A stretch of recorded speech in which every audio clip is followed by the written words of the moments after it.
He traído hasta mi Biblia para compartirla con ustedes.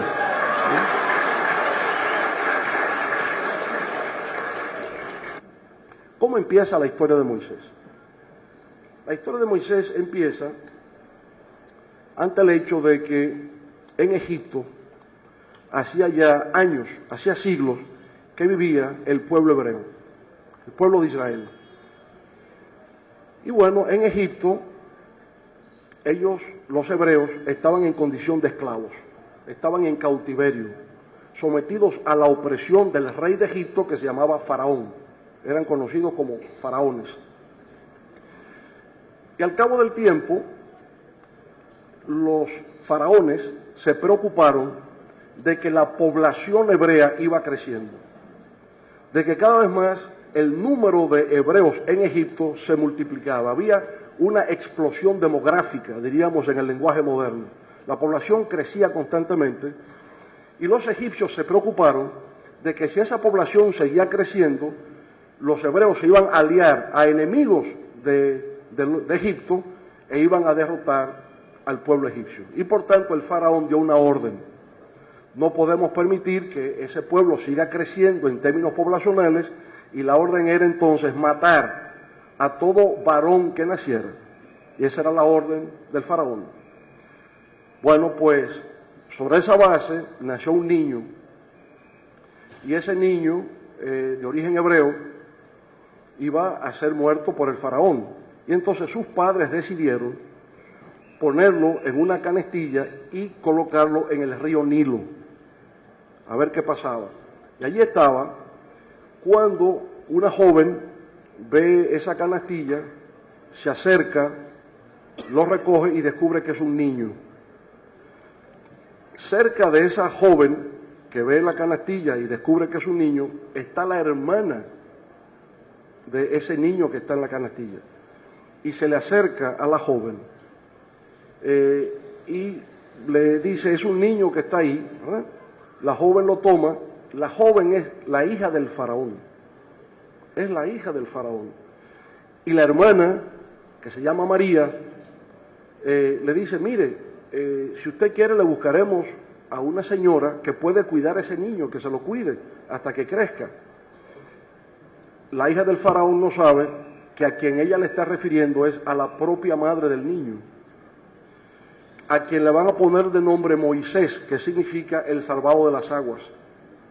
Entonces, en efecto, toman a Moisés, el salvado de las aguas, y va a ser criado en la corte del faraón. O sea, ese niño va a crecer, se va a convertir en adulto en la corte del faraón. ¿Qué nos dice eso? Que Moisés va a recibir la mejor educación posible, porque va a convivir en la realeza, que va a tener una vida prácticamente de príncipe, porque él viene siendo como el hijo de la hija del faraón. Él es el nieto del faraón, es una especie de príncipe. Bueno, y ahí dura Moisés la primera etapa de su vida de 40 años, porque la vida de Moisés se va a dividir en 3 etapas de 40 años cada una. Estos primeros 40 años de su nacimiento, desarrollo, adultez, que está ahí. Luego 40 años que vamos a ver que tendrá que ir al desierto, y luego del desierto cuando retorne a Egipto. Moisés vivió en total 120 años de edad. Estos primeros 40 años se las pasa ahí. Pero ocurre que un día Moisés sale y ve que un egipcio está maltratando a un hebreo. Él está viendo eso. ¿Cuál fue la reacción de Moisés? Moisés pudo haberse cruzado de brazos, haber sido indiferente, insensible y dejarlo pasar, pero no. Él lo que hizo fue que mató al egipcio. Moisés, cuando ve que el egipcio está maltratando a un hebreo, mata al egipcio y lo esconde en la arena. ¿Qué nos dice eso? La primera condición de liderazgo aparece aquí. ¿Cuál es? Asumir una causa. ¿Cuál fue la causa de Moisés? A pesar de haber sido criado en la casa de Faraón, su madre hebrea fue que lo crió. Por tanto, mantuvo lazos con el mundo hebreo y no aceptó la injusticia, no aceptó la humillación, no aceptó la arbitrariedad. Entonces mató al egipcio porque el egipcio estaba humillando, estaba atropellando a un hermano hebreo. Bueno, perfecto. Él procura de que nadie lo vea y oculta al egipcio en la arena. Al día siguiente, vuelve Moisés a la calle y ve que dos hebreos se están peleando entre sí. Entonces él se acerca a ellos y les dice, ustedes no pueden pelear. Pero uno de los hebreos le responde diciendo, ¿y quién eres tú para decirnos eso? ¿Y quién te ha dado a ti autoridad para decirnos a nosotros que no hagamos eso? Si tú incluso mataste a un egipcio ayer, Moisés había creído que nadie lo había visto, pero como se ve por el relato, sí lo habían visto. Y cuando él se da cuenta que ya se sabe, porque los egipcios y los hebreos convivían unos al lado de los otros, cuando Moisés se da cuenta de que en efecto ya se sabe que él lo había matado al egipcio, tiene que salir entonces de Egipto hacia un pueblo que se llama Madián. Pero lo que quiero enfatizar es lo siguiente. La primera condición del liderazgo es asumir una causa. Moisés la asumió, matando al egipcio que humillaba o atropellaba a un hebreo. Para asumir esa causa, Moisés asumió un riesgo. El riesgo era que él vivía muy bien en la casa del faraón, lo trataban como un príncipe, pero él renunció a vivir bien para asumir la causa de lucha contra la injusticia y perdió el privilegio y tuvo que irse ahora al desierto, a un lugar llamado Madián. Pero cuando llega a Madián ocurre otro episodio que también va a revelar su personalidad, y es que hay unas 7 muchachas que están tratando de sacar agua de un pozo y se aparecen unos individuos que las maltratan y no permiten que esas jóvenes saquen el agua del pozo, y Moisés los echa. Defiende a las mujeres, lo que es interesante porque es una defensa del género femenino que él está haciendo frente al abuso masculino de la época. O sea que uno podría decir que Moisés es el primer defensor de los derechos de la mujer. Ya aparece ahí en Madián. Bueno, revela una vez más que es un hombre que tiene como norte en la vida, que ha asumido como propósito, como objetivo de su vida, enfrentarse a la injusticia, al atropello. Eso queda muy claro en esos primeros años de Moisés, la primera etapa de su vida. Transcurre el tiempo. Moisés va a durar en Madián 40 años, lo que indica que ahí tenemos las 2 primeras etapas de su vida. Esto que vemos en Moisés, asumir una causa, eso implica un riesgo. Incluso el riesgo de perder la vida lo vemos en muchos líderes. Bueno, pues estando en Madián, ocurre el fenómeno bíblico de que se le aparece Dios a Moisés. Se le aparece en una zarza, dice la Biblia, que es un árbol, y Dios se le aparece en forma de una columna de humo. Y le llama, Moisés, Moisés, y Moisés le responde.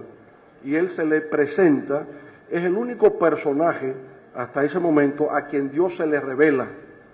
Y le dice, yo soy Dios que he venido a hablar contigo. Y te vengo a encomiar una misión. La misión es que tú tienes que ir a Egipto y sacar al pueblo hebreo del cautiverio y llevarlo a la tierra prometida, que es la tierra de Canaán. Entonces Moisés se sorprende, pero usted dice que es Dios, ¿y cómo que usted se llama? Y entonces Dios en principio, que se le había aparecido antes a Abraham, pero no le dio su nombre. Y cuando Moisés se lo pregunta, él le responde, yo soy quien soy. Pero bueno, ¿cómo Moisés se va a aparecer a Egipto a decirle al faraón que soy quien soy? Le dijo que sacara al pueblo hebreo del cautiverio. No le van a creer. Entonces le insistió, ¿cómo que usted se llama? Y él le responde, voy a revelarte a ti y a toda la especie humana para que se recuerde por los siglos que mi nombre es Yahvé, mi nombre es Jehová. Entonces, por vez primera, Dios revela su nombre a un mortal, en este caso a Moisés, para convencerlo de la misión de liberar al pueblo de Egipto. Entonces Moisés le dice, pero vamos a ver, empieza la duda. Y aquí le podemos llamar, tal vez como la primera etapa en la formación del liderazgo. El líder no se reconoce como líder, él no sabe que lo es. En el caso bíblico, por supuesto, siempre es la divinidad quien escoge al líder.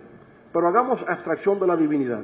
él va a asumir la causa de convencer a Faraón de que hay que liberar al pueblo hebreo del cautiverio de los egipcios. Cuando Dios le propone, cuando Jehová le dice esto, Moisés duda. Le dice, pero ¿por qué yo? ¿Por qué usted me escoge a mí? Yo no sé ni hablar. Yo tengo problemas, que tengo torpeza en la lengua y tardo en hablar, como está dicho en la Biblia. Le dice, entonces Moisés respondió a Dios, ¿y quién soy yo para que vaya Faraón y saque de Egipto a los hijos de Israel? O sea, ¿quién soy yo? ¿Por qué yo? Hay mucha humildad en eso.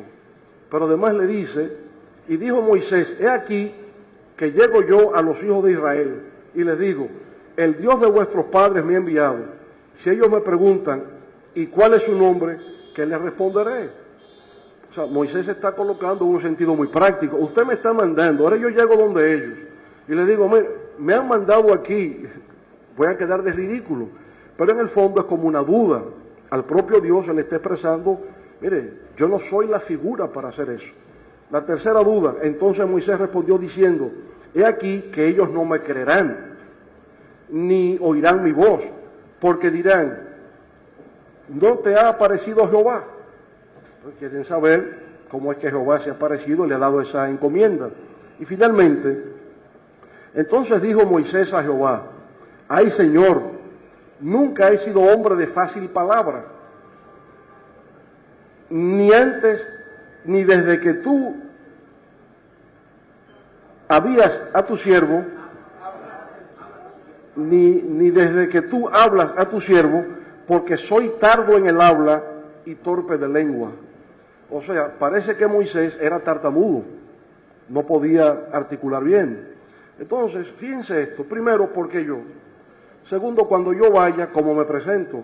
Tercero, yo no soy la persona adecuada porque yo no sé ni hablar, yo tengo problemas en el hablar, que parece, es lo que dicen algunos estudiosos, que esa incapacidad para articular se le desarrolló en los 40 años que estuve en Madián, porque casi no hablaba con nadie, estaba siempre solitario en el pastoreo de ovejas. Bueno, entonces ahí tenemos la primera parte, la primera fase de lo que le pasa al líder. El líder no se reconoce. O sea, ¿por qué yo? ¿Por qué tengo yo que asumir ese riesgo? ¿Por qué tengo yo que hacer esa causa? Yo no tengo cualidades para eso. Bueno, pues entonces Jehová, Yahvé, le va a decir, mire, yo te voy a dar el poder para eso. Y le saca una vara, la vara que él lleva, y le dice, mira el poder, la vara, la tira, y la vara se convierte en una serpiente, en una culebra. Y entonces Moisés se sorprende a ver aquello de que es el poder de Jehová, el poder de Dios el que está allí. Y cuando toca la vara, cuando toca la culebra, vuelve y se convierte en una vara. Entonces le dice, ve con eso donde Faraón, vuelve a Egipto con eso. Y tú le dices al Faraón que deje salir al pueblo hebreo, que lo deje salir. Ahora te advierto que el corazón de Faraón se va a endurecer. Y por lo tanto, cuando tú le digas eso, él no va a responder positivamente, él no va a dejar salir al pueblo. Tú tienes que continuar. Aquí viene la segunda cualidad del líder, la perseverancia. Tú le vas a decir eso, pero su corazón se va a endurecer. Porque se endurezca y sea negativo, no abandones la lucha, tú tienes que seguir. Y vamos a ver qué pasa. Entonces Moisés llega a Egipto. Cuando llega a Egipto, su hermano Aarón lo espera, porque Dios le dijo, como tú no puedes hablar, Aarón, tu hermano, te va a servir de portavoz.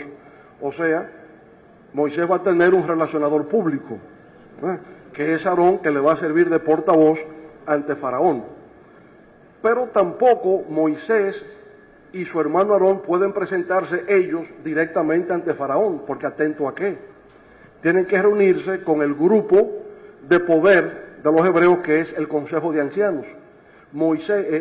Aarón es parte del Consejo de Ancianos, tiene una relación con ellos. Diríamos que Aarón construyó una red de relaciones en el Consejo de Ancianos y que ahora Moisés se va a beneficiar de esos contactos que Aarón tenía. Moisés, a través de Aarón, convence a los ancianos de esa misión que Jehová le ha encomendado. Convencidos, entonces van donde Faraón y le dicen a Faraón que tiene que dejar que el pueblo hebreo salga al desierto por 3 días para honrar a Dios. Y Faraón como que medio se burla de ellos, pero ¿y ustedes quiénes son para venir a decirme eso a mí? O sea, medio se burla.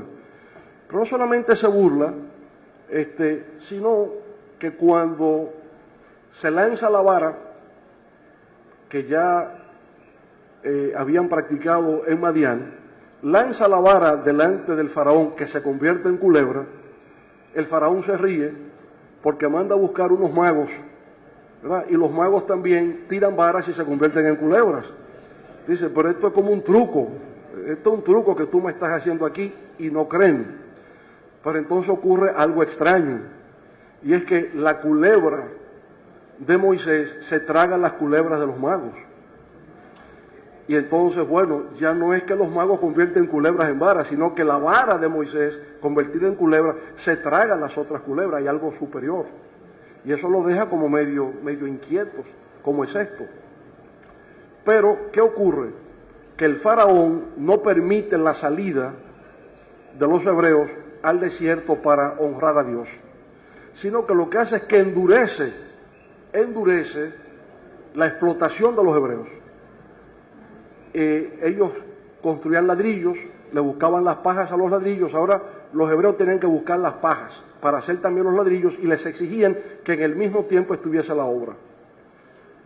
¿Qué ustedes creen que va a ser la reacción de los hebreos cuando el faraón los explota aún más por la petición que le hace Moisés de que les permita salir al desierto para honrar a Dios? Los explota aún más. Faraón los explota aún más, y entonces los hebreos lo que dicen es, Moisés, ya no siga pidiendo más nada, o sea, no pida más nada, porque si tú pides, este hombre nos va a seguir explotando. Ahí se da una relación entre el que todavía no es líder, y sus seguidores que le están diciendo, por ahí no es, porque nos están afectando aún más. Bueno, pero como la encomienda es que sea perseverante, porque al final hay que vencer a Faraón, viene entonces lo que se llama las 10 plagas sobre Egipto, ¿verdad? Las 10 plagas, y cada plaga es un pulso que echa Moisés contra el Faraón para que se deje salir al pueblo hebreo. Y entonces ustedes tienen aquí las 10 plagas. La primera es, vuelve Moisés, el faraón no cede, y él le dice, mire, ese río que usted ve ahí, ese río lo voy a convertir, el agua del río se va a convertir en sangre. Y en efecto, todo el río se ve ensangrentado por una semana y no puede el pueblo egipcio tomar agua durante esa semana. Pero aún así, el corazón de Faraón se endureció y no permitió que el pueblo hebreo saliera de Egipto. Pasaron 7 días y volvió entonces Moisés y Aarón, y le pidieron que dejaran salir al pueblo hebreo de Egipto, y el faraón dijo que no, y entonces vino la plaga de las ranas, y durante 7 días había ranas en todo Egipto, y las ranas se metían por las casas, y estaban arriba de la mesa, y arriba de la comida, y estaba hasta en el cuarto del faraón, y arriba de la cama de faraón, y no sabían cómo vivir con esas ranas, pero aún así el faraón no dejó que el pueblo hebreo saliera de Egipto. Entonces, bueno, esto es una lucha, la que tenemos aquí, una lucha dura, este hombre es invencible. Y volvió Moisés, y entonces le tiró una plaga de mosquitos, y le picaban los mosquitos por todas partes, y todo el mundo con mosquitos arriba del cuerpo, y aún así el faraón no permitió eso. Y vino entonces una plaga de piojos, y a todo el mundo se le pegó piojo, ¿verdad? Y no había la manera de quitarse esos piojos de encima. Y aún así el faraón no permitió que el pueblo saliera. Y bueno, y una epidemia de ganado, y mataron todas las vacas y todos los animales morían, con la finalidad de que el faraón permitiera la salida. Y una plaga de úlceras, y una tormenta de granizos, y una plaga de langostas, y luego una plaga de tinieblas. Y durante 7 días jamás se vio la luz sobre Egipto porque había una plaga de tinieblas. Y aún así el faraón no cedía. hasta que vino la plaga de la muerte de los primogénitos. Y cuando venía esa plaga, entonces el faraón, ya temeroso, ¿verdad?, de todo lo que había acontecido, porque obviamente la credibilidad de Moisés va creciendo, porque le dice, bueno, es una plaga de sangre, como que no me creen mucho, pero cuando viene la plaga de ranas y la plaga de mosquitos, cada vez se va escalando más de que Moisés tiene un poder, y por tanto su credibilidad frente al faraón va creciendo, porque cada una de estas plagas solamente afecta a los egipcios, no afecta a los hebreos. Los hebreos que están ahí no les afecta la plaga de úlceras, ni la plaga de piojos. Ningún hebreo tenía piojos, los piojos eran para los egipcios. Entonces, la credibilidad de Moisés frente a los hebreos crece. Al final, entonces, ya tiene que ceder Faraón y permitir que el pueblo salga. Pero cuando sale, cuando ya el pueblo hebreo sale de Egipto, se encuentran con el primer problema. Y es que aunque Faraón dijo que sí, que salieran, el ejército egipcio fue detrás de los hebreos a perseguirlos para matarlos. Y entonces, ahí viene que, protegidos por Dios, van a cruzar el Mar Rojo. Y el Mar Rojo se abre. Y los hebreos pasan en seco el Mar Rojo hasta llegar del lado del desierto. Y cuando el ejército egipcio intenta también cruzar el mar que está abierto, entonces antes de llegar al otro lado, el mar se cierra y el ejército egipcio fue completamente destruido. Ahora bien, uno se pregunta lo siguiente: se quiere mayor demostración de poder. 10 plagas. Logré vencer a Faraón para que permitiera la salida del pueblo hebreo. Perseguido, se abre el Mar Rojo, o sea, una cosa inconcebible de que el mar se abriera. Cruzamos, ya estamos del otro lado. Yo supongo que con esas demostraciones ya no hay que dar más pruebas de que usted tiene un poder y de que es un líder y que hay que respetarlo. Veamos qué ocurre de aquí en adelante. Porque aquí lo que vamos a ver entonces es una nueva etapa en la vida de Moisés, en la que los esclavos han sido liberados, ya salieron de Egipto, pero cuando tienen 3 días ya en el desierto, porque están en el desierto, entonces dicen, tenemos sed y no hay agua en el desierto. Este Moisés, ¿por qué nos trajo aquí? Él debió habernos dejado en Egipto. En Egipto estábamos mejor porque allá había agua. Ahora nos trae al desierto para que vayamos a morir de sed. Entonces están cuestionando el liderazgo de Moisés. Después que Moisés, las 10 plagas, y abrió el Mar Rojo y ha dado todas las demostraciones, ahora no creen en Moisés porque no hay agua. Pero Moisés se acerca a un árbol y del árbol o de la piedra brota agua, y es aquí que los hebreos toman agua. Bien, una nueva demostración. Pasa el tiempo, siguen por el desierto y entonces tienen hambre y empiezan a quejarse. Pero este Moisés nos sacó aquí al desierto, ahora nosotros a la intemperie, pasando hambre. Cuando estábamos en Egipto, allá había carne, había ahí pollo, y nos brindaban carne de vaca. Y ahora pasando hambre con este Moisés. ¿Qué tipo lo que nos ha hecho? Y entonces Moisés tiene que volver donde Yahvé a pedirle, por favor Dios, ayúdame con este pueblo que me está pidiendo ahora qué comer. Y entonces Dios, ¿verdad?, saca el pan que cae del cielo en forma de maná, y el pueblo hebreo es satisfecho con el pan. Pero ¿qué ocurre?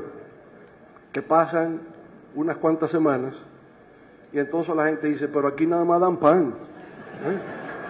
Esto es una cosa terrible. Aquí nada más hay agua y pan. Vamos a volver a Egipto porque allá había cebolla, y allá había carne, y allá había pollo, y allá había de todo. Este señor Moisés, en verdad, nos conduce a la nada, nos conduce a la ruina, nos conduce a la perdición. Entonces, ¿qué van viendo ustedes? Que el líder tiene una relación con el enemigo externo, El enemigo externo en este caso era Faraón. El enemigo externo unificó al pueblo hebreo, lo unifica. Pero cuando ya se ha vencido al enemigo externo, entonces surge un conflicto entre los propios seguidores. Y los seguidores empiezan a cuestionar la legitimidad del poder del líder. Lo van criticando permanentemente. No confían en el líder. Ante cada paso que dan, el líder tiene una victoria, pero ya esa pasó. Y viene la otra y otra victoria, y se quejan constantemente de ese liderazgo. Bueno, entonces Moisés se va enfrentando en esa etapa al problema del conflicto interno que va teniendo con los seguidores, con los hebreos, ¿verdad? Y bueno, esa es su lucha, se va a repetir constantemente, y el momento más álgido se va a dar cuando llega al monte Sinaí, porque en el monte Sinaí Dios le va a entregar los 10 mandamientos, que es como el código de conducta que va a tener para pautar la conducta de la gente. Es un código moral que tiene todavía un valor universal. Lo que ahí se dice sigue teniendo validez hoy día. Es no matar, no tomar el nombre en falso, en vano, no hurtar, los 10 mandamientos. Bueno, y entonces Moisés se va a la colina, al monte Sinaí, y allá se pasa 30 días o 40 días, 40 días se pasa Moisés en el monte Sinaí esperando recibir de Dios los 10 mandamientos. Dios, el que está guiando a Moisés para dirigirlo a Canaán. Señores, y cuando Moisés baja del monte Sinaí, encuentra un pueblo que está adorando a otros dioses. Y montan hasta un becerro de oro y un tabernáculo delante del becerro. Y le pusieron alante Jehová, al becerro le pusieron Jehová. De manera que, fíjense ustedes, la deslealtad de ese pueblo lo están conduciendo hacia un mejor porvenir. Están buscando las leyes que lo van a regir, y por 30 días, cuando bajan, encuentran a un pueblo que está adorando a otros dioses. Lo peor del caso es que en eso participa nada más y nada menos que el hermano de Moisés, Aarón. Aarón es el primero que se suma a la idea de hacer el becerro de oro.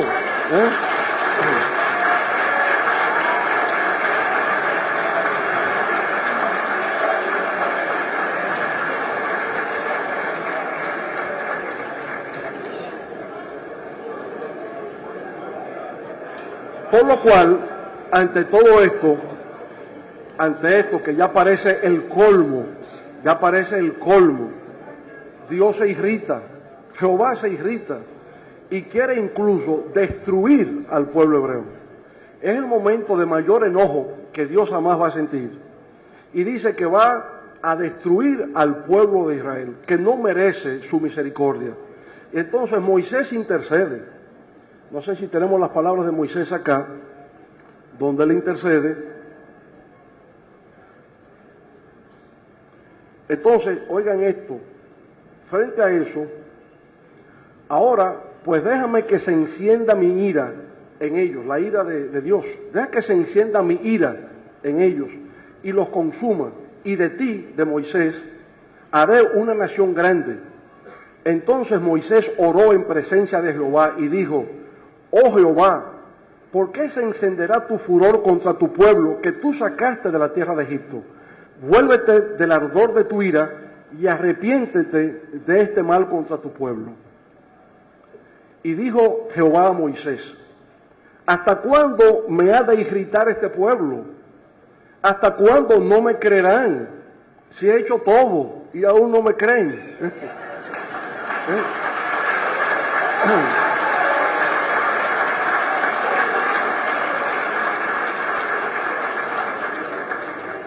Con todas las señales que he hecho en medio de ellos, yo los heriré de mortandad y los destruiré, y a ti te pondré sobre gente más grande y más fuerte que ellos. Y dijo Moisés: perdona ahora la iniquidad de este pueblo, según la grandeza de tu misericordia, y como has perdonado a este pueblo desde Egipto hasta aquí. Fíjense que Dios está tan molesto, tan enojado, que quiere destruir al pueblo de Israel. Y es Moisés que tiene que decirle: no, no haga eso, por favor. Vamos a seguir con este pueblo, ¿verdad? Pero hemos llegado al colmo. Después de tantas demostraciones de que es Dios que está detrás de Moisés, el pueblo todavía sigue incrédulo. Y seguirán otros episodios. Por ejemplo, el episodio de los propios familiares de Moisés. María, que fue la que le salvó en las aguas y se la pasó a la hija de Faraón, y Aarón, en un momento dado están conspirando contra Moisés. Los dos hermanos, el hermano y la hermana, conspirando contra Moisés. Y dicen lo siguiente: María y Aarón hablaron contra Moisés a causa de la mujer cusita que había tomado, la esposa de Moisés, la hija de Jetro, cuando él estaba en Madián, porque él había tomado mujer cusita. Cusita es que vive en el norte de África y no en tierra del Medio Oriente, ¿no? En esa época. Y dijeron, que esto es lo importante aquí, es decir, le están criticando a la mujer a Moisés. Moisés se casó con una tipa por ahí, una cusita, ¿verdad? Y entonces dicen, y dijeron: solamente por Moisés ha hablado Jehová, ¿no ha hablado también por nosotros? Es decir, están celosos de Moisés, porque dicen, solamente por Moisés habló Jehová y nosotros no, si nosotros somos hermanos de Jehová, hermanos de Moisés. Porque lo que estoy diciendo es que aún el círculo más íntimo, que es la familia, a veces también tiene reacciones adversas al líder. Y el caso ahora de Coré, la rebelión de Coré. Coré, Datán y Abiram son tres, ¿verdad?, que cuestionan el liderazgo de Moisés y la elección de Aarón como sumo sacerdote. Y lo dicen con estas palabras: y se juntaron contra Moisés y Aarón y le dijeron: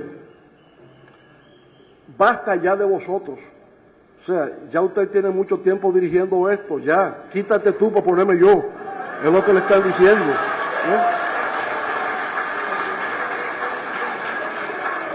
Es decir, Coré se juntaron contra Moisés y Aarón y le dijeron: basta ya de vosotros, porque toda la congregación, todos ellos son santos, y en medio de ellos está Jehová. ¿Por qué pues os levantáis vosotros sobre la congregación de Jehová? Por lo cual quiero decirles, nosotros somos iguales que ustedes. Ya basta de ustedes, ya dennos el paso a nosotros, que ahora me toca a mí. Es lo que le están diciendo. Bueno, pero ¿qué pasó con esto? ¿Cómo lo interpretó Dios? ¿Cómo lo interpretó Jehová? Lo interpretó como una deslealtad, como un acto de traición. Y lo que ocurrió entonces fue, entonces habló Jehová a Moisés diciendo: habla a la congregación y diles: apartaos de en derredor de la tienda de Coré, Datán y Abiram. Y fíjense lo que pasó con ellos. Abrió la tierra su boca y los tragó a ellos, a sus casas, a todos los hombres de Coré y a todos sus bienes. Y ellos, con todo lo que tenían, descendieron vivos al Seol, al infierno, y los cubrió la tierra, y perecieron de en medio de la congregación. Y también salió fuego delante de Jehová, y consumió a los 250 hombres que ofrecieron el incienso. Es decir, que frente a esa traición de Coré, de Datán y Abiram, Dios los castigó, abriendo la tierra se los tragó, y a los 250 que le seguían a ellos también perecieron en esas condiciones. Bueno, ¿qué ocurre? Que llegamos a la parte final, esta cuarta fase, ¿verdad?, de la vida de Moisés, en la que el líder, que necesita tener una visión, saber hacia dónde es que vamos, tiene que saber hacia dónde conduce al pueblo, y el pueblo está siendo conducido a la tierra prometida. La tierra prometida es la tierra de Canaán, actualmente Palestina. Entonces salieron de Egipto, cruzaron el desierto, 40 años cruzando el desierto, en medio de dificultades para llegar a la tierra de Canaán. Cuando ya están llegando, Moisés entonces crea una comisión que estará integrada por cada uno de las tribus de Israel. Las tribus son 12, las 12 tribus de Israel. Entonces él va a escoger un representante de cada tribu, lo que indica que Moisés tenía el sentido de equilibrio, de balance de una organización. Había uno de cada tribu. No cogió a 6 de una tribu y repartió los otros.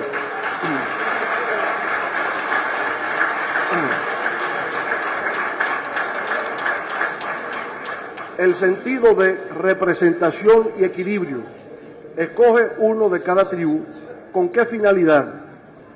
De que puedan ir a Canaán, se vayan adelante, para presentar un informe acerca de las condiciones del terreno para ver si el pueblo hebreo puede entrar.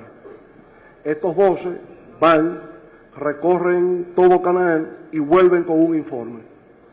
Y en el informe crean el pesimismo y dicen, no podemos ir a Canaán, la tierra prometida, eso no existe, porque ahí hay unos gigantes y unos tipos que son fuertes, y tan pronto entremos nos van a desbaratar a todos, nos van a destruir, y no es posible, eso es un mito, eso es falso, la tierra prometida no existe.